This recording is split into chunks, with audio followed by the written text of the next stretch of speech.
Hello, LifePoint Church. Welcome back for part 3 of our lesson, Righteous in an Unrighteous World. Over the last couple of days, we've been talking about Noah and Daniel as prime examples in the Bible of how to live righteously, even though the world around them was certainly in unrighteous darkness. And we're going to continue in this today. And we left off yesterday about how Daniel's righteousness and Noah's righteousness and faithfulness brought about their deliverance. And as we live in this world today and as we grow closer to our God, this is going to be the source of our deliverance, our righteousness, which is not through us, but through God and through His power. So the third lesson that we can learn from Noah is that when we live righteously, God will share His plans with you. Scripture does not tell us what Noah's occupation was before the flood, but it certainly was not an ark builder. God shared with Noah the coming destruction and the way for Noah's family to escape. The conversation changed Noah's life forever. In a moment, all of his plans were rearranged. If he had any short-term goals, they quickly changed to gathering materials. If he had any long-term goals, they were now consumed with the new family business of boat building. Living a righteous life will produce unexpected consequences. But not all consequences are bad.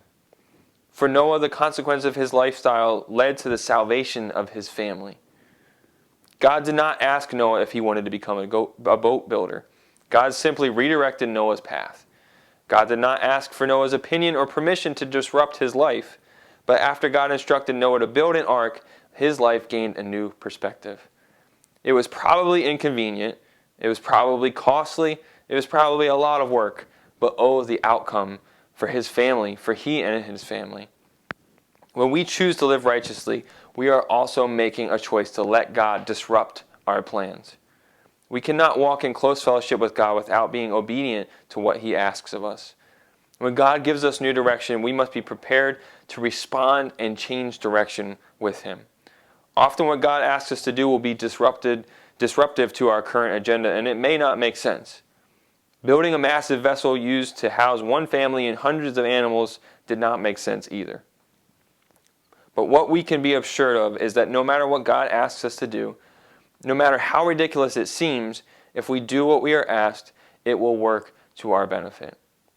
As we go through the rest of this day, I hope that we will find some time in prayer to ask God to disrupt our lives, to show His will to us, to reveal part of His plan to us, to show us what He can do with us or through us today, and to just have free reign to do whatever He wants to in our lives. If we need to be going a different direction, what better time than now? I mean, really, look at our lives right now.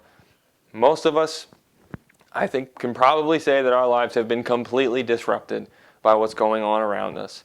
Maybe our jobs have changed, or where we do our jobs has changed, or maybe we don't have a job currently, or maybe the kids aren't in school anymore, and this has changed, and we can't go anywhere realistically. We can't go to the store, we can't go here, we can't go there.